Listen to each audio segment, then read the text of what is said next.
ನಮಸ್ತೆ. ನಿನ್ನೆ ನನ್ನ ಫ್ರೆಂಡು ಒಂದು ಬ್ಲಾಗ್ ಪೋಸ್ಟ್ ಮಾಡಿದ್ಲು ನನಗೆ, ಇನ್ಸ್ಟಾ ರೀಲೋ what ever it is. It is about soaking badami and eating ಅಂತ. ಅಂದರೆ ಎಲ್ಲರೂ ಬಾದಾಮಿನ ನೀರಲ್ಲಿ ನೆನೆಸಿ ತಿನ್ನಬೇಕು ಅಂತ. ಇನಿಷಿಯಲಿ ನಾವೆಲ್ಲ ಏನು ಮಾಡ್ತಿದ್ವಿ, badami is a dry fruit, so you use to consume it dry as it is ಅಂತ. Then came a moment that ಬಾದಾಮಿನ ನೆನೆಸಿಡಬೇಕು, ರಾತ್ರಿ ನೆನೆಸಿಡಬೇಕು, ಬೆಳಗಾಗಿದ್ದು ಆ ಸಿಪ್ಪೆ ತೆಗಿಬೇಕು, ಸಿಪ್ಪೆ ತೆಗೆದು like meticulously you have to take this the cover and then consume it ಅಂತ. ಅಂದರೆ ಅದೊಂದು ದೊಡ್ಡ ಚಳುವಳಿನೇ ಮಾಡಿಬಿಟ್ರು. ಬಾದಾಮಿ ನೆನೆಸಿಡ್ದಲೇ ತಿಂದರೆ ಅದು ನೀವೇನೋ ದೊಡ್ಡ ಘೋರವಾದ ಅಪರಾಧ ಮಾಡ್ತಾಯಿದ್ದೀರಾ, ಪಾಪ ಮಾಡ್ತಾಯಿದ್ದೀರಾ, ನಿಮ್ಮ ದೇಹಕ್ಕೆ ಏನೋ ಒಂದು ಅನ್ಯಾಯ ಮಾಡ್ತಾಯಿದ್ದೀರಾ ಅನ್ನೋವರೆಗೂ ತೊಗೊಂಡು ಹೋಗಿದ್ರು ಅದನ್ನು. The post which he shared me yesterday was contradicting to this. ಅಂದರೆ the post said there is a recent finding, scientific finding, that ಬಾದಾಮಿನ ನೆನೆಸಿ ಕನ್ಸ್ಯೂಮ್ ಮಾಡೋ ಅವಶ್ಯಕತೆ ಇಲ್ಲ ಅಂತ. ನೆನೆಸಿ ಕನ್ಸ್ಯೂಮ್ ಮಾಡೋ ಅವಶ್ಯಕತೆ ಇಲ್ಲ ಒಂದು. ಇನ್ನೊಂದು, ನೆನೆಸಿ ಕನ್ಸ್ಯೂಮ್ ಮಾಡಿದ್ರೆ ಕೆಲವು ನ್ಯೂಟ್ರಿಯೆಂಟ್ಸ್ ಮಿಸ್ ಆಗುತ್ತೆ ಅನ್ನೋದು ಕೂಡ ಒಂದಿತ್ತು ಆ ಪೋಸ್ಟಲ್ಲಿ. That is the reason that she shared with me, because I always believe in consuming the dry almonds ಅಂತ. This reminds me of an incident which happen during my college days. ನಾನು 2000ನೇ ಇಸ್ವಿನಲ್ಲಿ MSc ಬಯೋಕೆಮಿಸ್ಟ್ರಿ ಮಾಡಿದ್ದು. I did it out of passion, biochemistry. So exam ಬರೆದು ಮನೆಗೆ ಬಂದಿದ್ದೆ. I was waiting my results. 2000 ಅಂದರೆ ಒಂಥರ ಮಿಲೇನಿಯಲ್ಸ್ ಅಂತ ಲೆಕ್ಕ ನಮ್ಗೆ ಅವಾಗ. ಅಂದರೆ we were the witness for the change of the century ಅಂತ ಏನೋ ಭಾಳ ಹಾರಾಡ್ತಾ ಇದ್ವಿ ನಾವು ಅವಾಗೆಲ್ಲ. ಸೊ ಮನೆಗೆ ಬಂದಿದ್ದೆ. ಆವಾಗ ಈಗಿನ ಥರ ಇನ್ಸ್ಟಾಮಾರ್ಟು ಎಲ್ಲ ಏನೂ ಇರಲಿಲ್ಲ. ಸೊ ಅಮ್ಮ ಶಾಪಿಂಗ್ ಲಿಸ್ಟ್ ಬರಿ, ಗ್ರಾಸರಿ ಲಿಸ್ಟ್ ಬರಿ ಅಂತ ಹೇಳಿದ್ರು. That was a monthly ritual that you have to write down a list and send it to the grocery ಕ ದುಕಾನ್ and he'll give it to you ಅಂತ. ಸೊ ಬರೀಬೇಕಾದ್ರೆ she told me many things and she said ಕಡಲೆಕಾಯಿ ಎಣ್ಣೆ 4 litre, which is ground nut oil 4 litres ಕರ್ಕೆ. I said ground nut oil ಏನಕ್ಕೆ ಅಂತ. She said ನಾವು ಅದೇ ಯೂಸ್ ಮಾಡೋದು, ಬರೀ ಅದನ್ನೇ ಅಂತ. I was fresh out of college, biochemistry MSc. So I said ಇಲ್ಲಮ್ಮ, ground nut oil is not good for health, ಅದರಲ್ಲಿ ಸಿಕ್ಕಾಬಟ್ಟೆ ಕೊಲೆಸ್ಟ್ರಾಲ್ ಇರುತ್ತೆ, ವಿಸ್ಕಾಸಿಟಿ ಜಾಸ್ತಿ ಇರುತ್ತೆ, ಹಾಗೆ ಹಿಂಗೆ ಆಲ್. ಶಿ ಸೆಡ್ ಇಲ್ಲ ಕಣೆ, ನಮ್ಮ ಮನೆಯಲ್ಲಿ ಇದೇ ಮಾಡೋದು, ಮುಂಚಿಂದನೂ ಇದೇ ಮಾಡ್ತಾ ಇರೋದು, ಅಪ್ಪನೂ ಇದೇ ಹೇಳಿರೋದು, ಸೊ ಇದನ್ನೇ ಬರೀ ಅಂತ. I was literally arguing with her. Then my dad came in.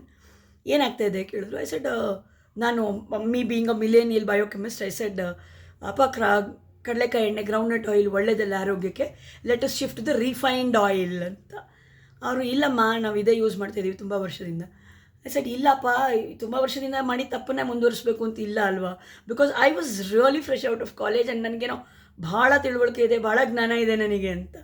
So ಇಷ್ಟು ವರ್ಷ ಮಾಡಿ ತಪ್ಪನ್ನೇ ಈಗ ಮಾಡಬೇಕು ಅಂತ ಇಲ್ಲ ಅಲ್ವಾ, ಗ್ರೌಂಡ್ ನಟ್ ಆಯಿಲಲ್ಲಿ ವಿಸ್ಕಾಸಿಟಿ ಜಾಸ್ತಿ ಇರುತ್ತೆ, ಕೊಲೆಸ್ಟ್ರಾಲ್ ಜಾಸ್ತಿ ಇರುತ್ತೆ.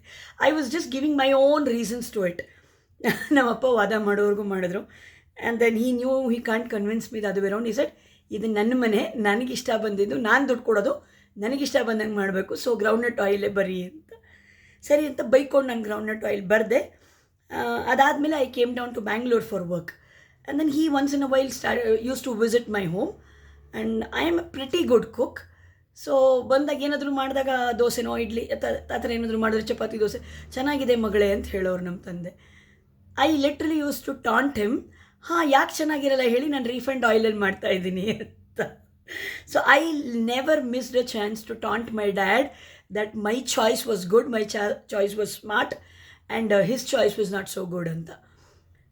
This happened in 2000, and cut to 2010, there again came a scientific report which said there is no better oil for cooking than the groundnut oil and the coconut oil.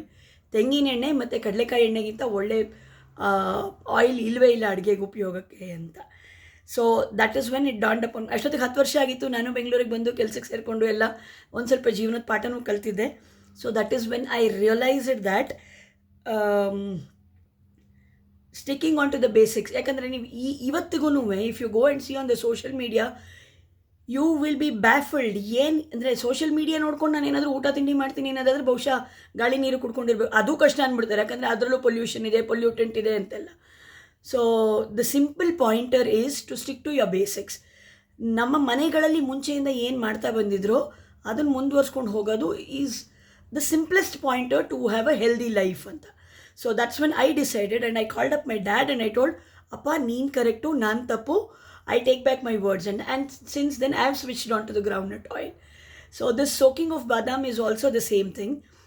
ನಾವು ಮುಂಚೆ ಎಲ್ಲರೂ ಹಾಗೆ ತಿಂತಾಯಿದ್ದಿದ್ದು ಬಾದಾಮಿನ ಹಾಗೇನೆ.